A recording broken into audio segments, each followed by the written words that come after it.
उसको कैसे मिले? एक विषय मैंने ये भी रखा था कि जब ग्लोबल वार्मिंग की बात हो रही है तो क्यों ना हमारे जितने भी पुलिस हाउसिंग हम कर रहे हैं, रेन वाटर हार्वेस्टिंग उसके साथ इनबिल्ट व्यवस्था की है। उसी प्रकार से सोलार सिस्टम को हम अटैच क्यों ना करें? अगर हम सोलार सिस्टम को उसके घर के साथ जोड़ देते हैं तो पुलिस परिवार का कॉस्ट ऑफ लिविंग कम होगा। अगर उसका गर्म पानी का काम वगैरह सब अगर इसी लाइन से हो जाता है तो उसका खर्चा कम हो जाएगा, कॉस्ट ऑफ लिविंग कम होगा। तो हम व्यवस्था ऐसी विकसित करें ताकि उस पर रहने वाला जो व्यक्ति होगा उसका भी कॉस्ट ऑफ लिविंग कम करने में हमारे मकान की रचना, हमारी हाउसिंग सिस्टम ही उपयोगी हो। उसी प्रकार से एक सुझाव मैंने रखा कि हम अगर स्कोप हो सकता है सब जगह पर ना कोई हो, क्यों ना हम पुलिस हाउसिंग के अंदर किचन गार्डन की व्यवस्था करें और वहीं पर उस 30 परिवार 50 परिवार जितने मकान होंगे उनके लिए जो सब्जी चाहिए कुछ सब्जी वहां, और वो भी ऑर्गेनिक सब्जी हो सकती है। अगर हमारा पुलिस परिवार इकोनॉमिकली उतनी स्थिति नहीं होती है कि मन मर्जी पड़े उतना नहीं सब्जी वगैरह वो खा सकता है, उसके परिवार को जो न्यूट्रिशन व्यू पॉइंट से आवश्यकता है उसमें वेजिटेबल्स बहुत बड़ी अनिवार्यता है। अगर एक किचन गार्डन होगा और उस वेजिटेबल को उन्हीं परिवारों में बांटने की व्यवस्था वो अपने आप बना लें, और वहां जो पुलिस परिवार की माताएं हैं, बहनें हैं, वे अगर छोटा एक सखी मंडल बना ले और सखी मंडल बना करके उस किचन गार्डन को संभाले और अपना एक सिस्टम बना के ये मंडे को ये इतनी सब्जी इस प्रकार की आई है, चलिए 4 घरों को पहुंच सकती है, दूसरे मंगल को इन 4 घरों को, यानी न्यूट्रिशन की समस्या में भी समाधान हो सकता है, कॉस्ट ऑफ लिविंग भी कम हो सकता है और अच्छा खाना उस परिवार को उसी हाउसिंग के साथ जोड़ सकते हैं। कुछ कॉमन फैसिलिटी विकसित कर सकते हैं क्या? बच्चों के खेल के लिए उनको प्रमोट कर सकते हैं। यानी एक प्रकार से हाउसिंग को सिर्फ 4 दीवारों वाली व्यवस्था यहां तक सीमित मैं समझता हूं हमारा क्षेत्र न रहे। आप लोग 2 दिन चर्चा करने वाले हैं, तब उन 4 दीवारों से बाहर निकल करके पुलिस हाउसिंग यानी एक पुलिस परिवारों की सामूहिक जिंदगी को किस नजरिए से हम देखना चाहते हैं, उस सामूहिक जिंदगी में वो कौन सी चीजें हम जोड़ना चाहते हैं ताकि उनके जीवन को हम उपकारक हो सके। अगर उस दिशा में हम प्रयास करते हैं मैं समझता हूं बहुत कंट्रीब्यूट कर सकते हैं। ज्यादातर ये देखने में आता है कि महानगरों में इस काम को पूरा करना एक बहुत बड़ा, तो कई एजेंसियों से निकल करके आना पड़ता है। अब जैसे हमने कोशिश की है कि क्यों न पुलिस थाने के साथ साथ जब पुलिस थाने के लिए जमीन देते हैं तो उसके साथ छोटा मोटा हाउसिंग कॉम्प्लेक्स उसी के निकट देने की संभावना बन जाती है। अब हम तलाशते रहते हैं क्या मल्टी स्टोरी पुलिस स्टेशन बना करके नीचे पुलिसिंग का काम करने वाला थाना होगा और ऊपर मल्टी स्टोरी हम अपना हाउसिंग की व्यवस्था कर दें ताकि कई प्रकार से वो सुविधाजनक बन जाता है। तो ऐसी भी जैसे फायर ब्रिगेड है, फायर ब्रिगेड में परंपरा ही है कि नीचे फायर ब्रिगेड की व्यवस्था होगी तो उसके ऊपर क्वार्टर की व्यवस्था रहती है, उनके रहने की व्यवस्था बनी रहती है। तो ऐसी कुछ चीजें हम पुलिस हाउसिंग की व्यवस्था को सोचते हैं तो उसके साथ कैसे जोड़े, वो अगर करते हैं तो हम काफी महत्वपूर्ण में सेवा कर सकते हैं।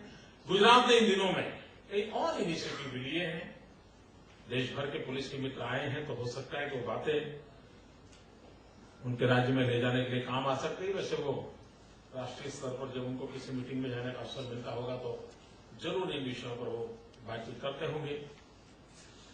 एक क्षेत्र जिसमें हमने पदार्पण किया है वो है रक्षा शक्ति यूनिवर्सिटी। कई वर्षों से हमारे देश में चिंतन चलता रहा है कि फलाने देश की पुलिस तो ऐसी है, हमारे देश की पुलिस ऐसी क्यों है, कितना क्यों है, ऐसा ही होता है। दरअसल क्या है, हमारी पूरी व्यवस्था में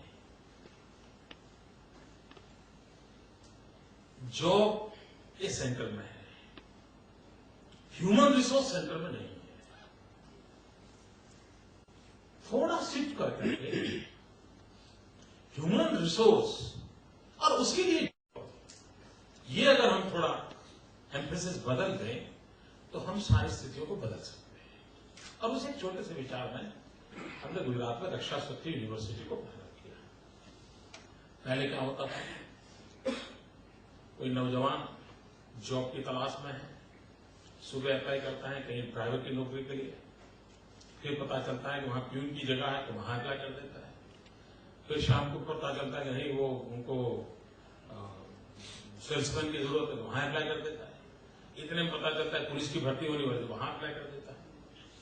उसे मालूम नहीं कहां जाना है, क्यों जाना है मालूम नहीं, वो अपना चिट्ठी डाल देते हैं जॉब चाहिए, और अगर हाइट बॉडी ठीक है तो मेल बैठ जाता है, चलो भाई पुलिस में रिक्रूट करो, और फिर 6 महीना जो भी पैर ऊपर नीचे करना ये करना और वो कपड़े पहन लेता है और वो सिस्टम में आ जाता है। आया था क्यों? जॉब के कारण, फिर उसमें अपना गुजारा कर लेता है। क्या हम इसे प्रोफेशनलिज्म कन्वर्ट कर सकते हैं? तो हमने रक्षा शक्ति यूनिवर्सिटी का कंसेप्ट रखा कि 10वीं या 12वीं के बाद जिसका जीवन का तय है कि मुझे इस देश की सुरक्षा के क्षेत्र में अपने जीवन को लगाना है, तो इससे वो आएगा, ग्रेजुएशन भी उसी में करेगा, पोस्ट ग्रेजुएशन भी उसी में करेगा, उसकी फिजिकल ट्रेनिंग भी उसके साथ साथ होती रहेगी, उसको कानून भी सिखाया जाएगा, उसको मॉब साइकोलॉजी भी सिखाई जाएगी, वो सारे विषय। अरे एक प्रकार से जो काम हम 6 महीने में मुश्किल से उसको हाथ पैर हिलाना सिखा करके लगा देते हैं, ये 3 साल 5 साल के कोर्सेज करके एक ऐसा ह्यूमन मटेरियल हम लोगों के हाथ लगेगा जिसके कारण हम धीरे धीरे पूरी व्यवस्था को बदलेंगे। रक्षा शक्ति यूनिवर्सिटी हमारे यहाँ प्रारंभ की है, 1 वर्ष हो चुका है, देश भर से लोग उसकी इंक्वायरी कर रहे हैं, और मैं तो पुलिस क्षेत्र के मित्र हैं, फैकल्टी के लिए भी अच्छे लोग समय देना चाहते हैं, गुजरात में निमंत्रण है आपको। आपके भी ध्यान में होगा भाई इस प्रकार के बहुत एक्सपर्टाइज है किसी के पास, हम जरूर उसका स्वागत करेंगे, क्योंकि हम चाहते हैं कि देश को एक ऐसी इंस्टीट्यूशन दे, और ये देश के लिए कर रहे हैं, ये सिर्फ गुजरात पुलिस के काम के लिए नहीं कर रहे हैं।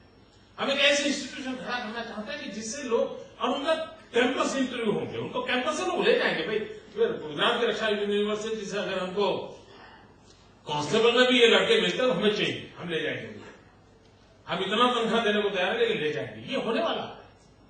तो हम उस दिशा में काम कर रहे हैं। उसी प्रकार से लॉ एंड ऑर्डर के सिचुएशन ने रूप बदल दिया। अब हॉलैंड में बैठा हुआ एक इंसान कंप्यूटर के बटन पर उंगली डाल करके आपकी पूरी बैंक लूट सकता है, ये स्थिति बन चुकी। अब ऐसे समय में पुराने तौर तरीकों से सबूत उपलब्ध कराना, उसको सजा तक ले जाना, ये क्षेत्र बदल चुका है। जिस प्रकार से हाईटेक गुना हो रहे हैं, तो सबूत भी तो हाईटेक सिस्टम से ही लाने पड़ेगी, इन्वेस्टिगेशन। और उसी के लिए हमने फॉरेंसिक साइंस यूनिवर्सिटी बनाई है। अब दुनिया में Gujarat is the first state कि जिसने फॉरेंसिक साइंस यूनिवर्सिटी बनाई है दुनिया में कई, और आज दुनिया के कई देश गुजरात की फॉरेंसिक साइंस यूनिवर्सिटी के साथ कोलैबोरेशन के साथ पार्टनर बनकर के इस क्षेत्र में, रिसर्च के क्षेत्र में जुड़ना चाहते हैं। हिंदुस्तान के भी राज्य आगे आए, भले आपकी जिम में पुलिस हाउसिंग का होगा, लेकिन जिस बेड़े के साथ आप बैठते हो, जिस बिरादरी में आप बैठते हो, उनसे बताएंगे। ये 2 ऐसे कंट्रीब्यूशन होने वाले हैं जो आने वाले दिनों में देश की बहुत बड़ी ताकत बनने वाली है। उस human resource development, technological development, इस क्षेत्र में हम कितना कंट्रीब्यूशन कर सकते हैं, मैं आपको निमंत्रण देता हूं। जिस प्रकार से एक भारत सरकार कैसे इसको करे, आर्मी में, बीएसएफ में, सीआरपीएफ में, वहां भी इस कंस्ट्रक्शन की दुनिया के लिए कई ऑर्गेनाइजेशन चल रहे हैं। ये रोड भी बनाते हैं, बड़े हिट रहते हैं। क्या पुलिस हाउसिंग के काम के साथ इन इंस्टीट्यूशंस का भी कोऑर्डिनेशन की कोई व्यवस्था बन सकती है क्या? उनके पास बजट थोड़ा ज्यादा होता है, हेलीपैड में उनको रास्ते बनाने हैं तो बहुत बड़ा बजट दिया जाता है, उनके पास एक्सपर्टाइज भी अलग प्रकार की है। क्या हम उस रिसोर्सेज को अब कुछ ऐसे आर्मी के कुछ तो ऐसी जगह हैं कि साल में मुश्किल से वो 3 महीना काम कर सकते हैं ट्रेनिंग के प्रॉब्लम के कारण, वो पूरा मैन पावर अनयूटिलाइज कभी कभी रहता है, अब और राज्य है जिनको ये करना है तो उसके बाद मैन पावर की कमी पड़ती है। अगर हम ये कोऑर्डिनेशन करें तो हो सकता है कम बजट में और पैसों की थोड़ी बचत करके भी हम पूरी व्यवस्था को अच्छी तरह विकसित कर सकते हैं। भारत सरकार इस पर सोचे कि ये जितने जितने इंस्टीट्यूशंस हैं, साधन इतनी बड़ी मात्रा में है, उसको अगर सब जगह पे उपयोग करने की व्यवस्था विकसित की जाए तो बहुत बड़ा काम हो सकता है। पूरे देश में पुलिस हाउसिंग हो, पूरे देश में सियाचिन तक जाने की चिंता करने वाली व्यवस्थाएं हो, ये सब होता हो, उसके बावजूद भी गुजरात और राजस्थान के बॉर्डर पे फेंसिंग का मामला, ये मैं मानता हूं सुरक्षा का ये चैलेंज नहीं उठा सकते, खुद अपना उस प्रकार से बहुत ही ताकतवर, लेकिन अभी कॉन्ट्रैक्ट को काम दिया जाए तो उसकी क्वालिटी वगैरह की समस्या हो रही है। अगर इस प्रकार की चैलेंजिंग काम इस प्रकार के कॉर्पोरेशन क्यों न उठाए, अपने दायरे से ऊपर उठ करके नई चीजें क्यों न करे, और धीरे धीरे यही कॉर्पोरेशन एक प्रोफेशनली, और हम गुजराती लोगों की जरा सोच थोड़ी अलग रहती है, तो हम तो कभी शायद और भी कॉन्ट्रैक्ट लेना शुरू कर दें पुलिस हाउसिंग के माध्यम से, और भी डिपार्टमेंट को मकान बनाना शुरू कर दें। हमारी कैपेसिटी मिलेंगी धीरे धीरे, उसमें जब नाफा होगा तो वो पुलिस वेलफेयर के लिए जाएगा। ये हर प्रकार की चीजों को कैसे जोड़ा जाए और उनको कैसे आगे बढ़ाया जाए। मुझे विश्वास है कि मित्रों, आप देश भर से आए हो, आपके एक्सपीरियंस मेरे प्रदेश को काम आएंगे, आपके अनुभव का लाभ हमें ज्यादा मिलेगा, और हम सब भी कुछ न कुछ एक दूसरे से लेकर के अपने अपने राज्य में जाएंगे।